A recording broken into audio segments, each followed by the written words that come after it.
In this episode, we'll explore the fascinating world of self-esteem, and we'll look at why it matters for our mental health and relationships. Most importantly, I'll share practical strategies to help you find your own self-esteem sweet spot, no matter where in the world you're listening from.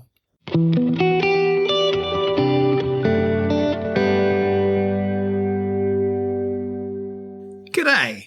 I'm Lee Hopkins, a counselling psychologist, and you're listening to the Mind Blown Psychology podcast, where we tackle the tough mental health challenges that keep you up at night. Whether you're listening from a high-rise apartment in Ho Chi Minh City, a suburban home in Melbourne, or anywhere else in our wonderfully diverse world, self-esteem affects us all. It's a universal human experience that crosses all cultural boundaries. Picture this. You're at a gathering with friends or family. Someone's just complimented your cooking. How do you respond? Do you brush it off with a quick dismissal? Or do you launch into a detailed explanation of your expertise, complete with your grand plans to open a restaurant? Your response tells us something fascinating about your self-esteem. And here's the kicker. Neither reaction might be ideal. Let me share something that might surprise you. Having too much self-esteem can be just as problematic as having too little. It's like trying to find the perfect Goldilocks balance. Not too hot, not too cold, but just right. I see this play out every day in my practice, both in Australia and with my clients in Vietnam. Take James, a brilliant software engineer. Despite his impressive skills, he constantly downplays his achievements. He's got imposter syndrome written all over him. Then there's Lynn, a marketing executive in Ho Chi Minh City, who's so confident in her abilities that she can't understand why her team seems to resist her leadership. She's got what we call excessive self-esteem. Both James and Lynn are struggling, just at opposite ends of the spectrum. Now, here's something most people don't realise about self-esteem. It's not a fixed trait like your height. It's more like your fitness level. It can be developed, maintained, or even dialed back if needed. Let's dive into what healthy self-esteem actually looks like. Think of it like a well-balanced meal, satisfying without being excessive.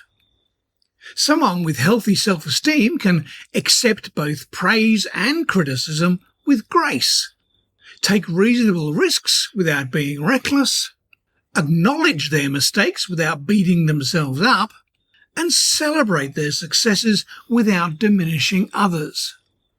But here's where it gets interesting. Research shows that about 85% of people worldwide struggle with self-esteem issues at some point in their lives. That's a remarkably consistent statistic across cultures. So let me share 3 practical strategies to help you find your self-esteem sweet spot. First, we have the reality check technique. When you catch yourself thinking either, "I'm hopeless," or "I'm brilliant," pause. Ask yourself, what would someone who cares about me say about this situation? This gives you a more balanced perspective. Second, practice what I call the honest feedback approach. Keep a journal for a week. Write down both your successes and your struggles.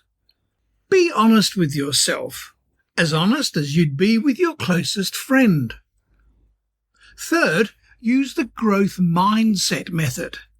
Instead of saying, "I can't," or "I'm the best," try, "I'm learning," or "I'm improving." This keeps you humble while acknowledging your progress.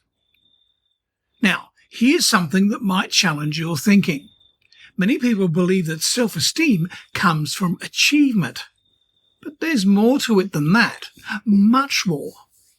Healthy self-esteem actually comes from a combination of realistic self-awareness, genuine self-acceptance, and balanced self-improvement efforts. Let me share a story about Min, a small business owner in District 1 of Ho Chi Minh City. He Zoomed me because he felt he wasn't good enough compared to his university-educated friends. Through our work together, he discovered something powerful.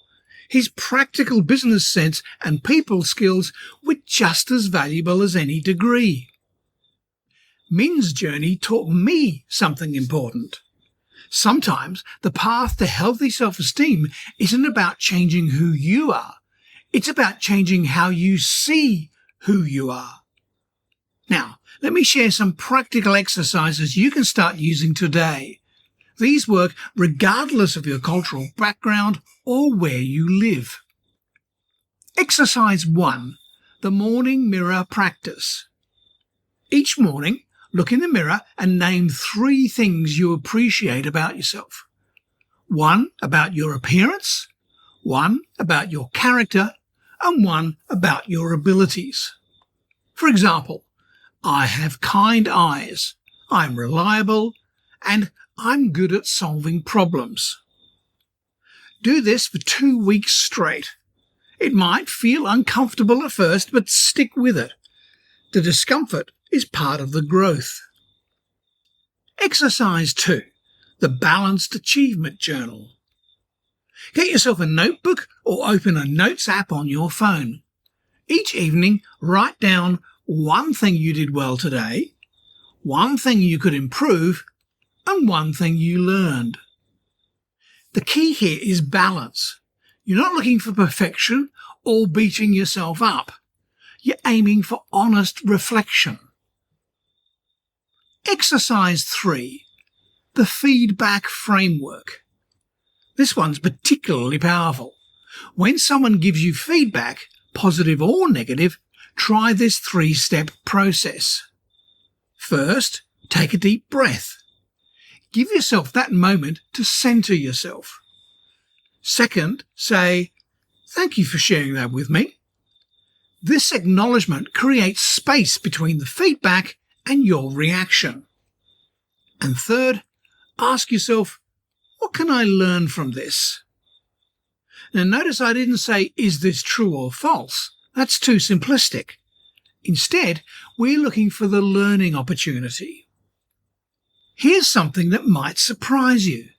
Sometimes what looks like low self-esteem is actually perfectionism in disguise, and what appears to be high self-esteem might be a cover for deep insecurity.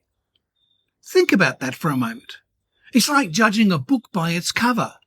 We often miss the deeper story. So how do you know if your self-esteem needs adjusting? Here are 3 questions to ask yourself.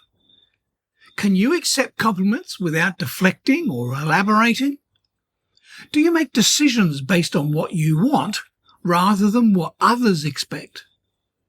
Can you admit mistakes without feeling like a complete failure? If you answered no to any of these, don't worry. Remember, self-esteem is like a muscle. It can be strengthened with the right exercises. Practice all these exercises for a month. Keep track of your progress. Notice how your reactions to praise and criticism start to shift. It's like watching a garden grow. The changes are subtle at first, but they add up to something beautiful. Remember, developing healthy self-esteem is like training for any significant achievement. You wouldn't expect to master a skill overnight, would you? Start small, be consistent, and celebrate your progress along the way. I'm Lee Hopkins, reminding you that your experiences are valid, even when others don't understand them. If this episode triggers any thoughts, please leave a comment on the podcast page or drop me a line. lee@mindblownpsychology.com. And if you found this podcast helpful, please leave a review on the podcast page. You can listen to this podcast on the Apple Podcast platform. I don't publish on Spotify for ethical reasons. Until next time, take care of your mind. It's the only one you've got.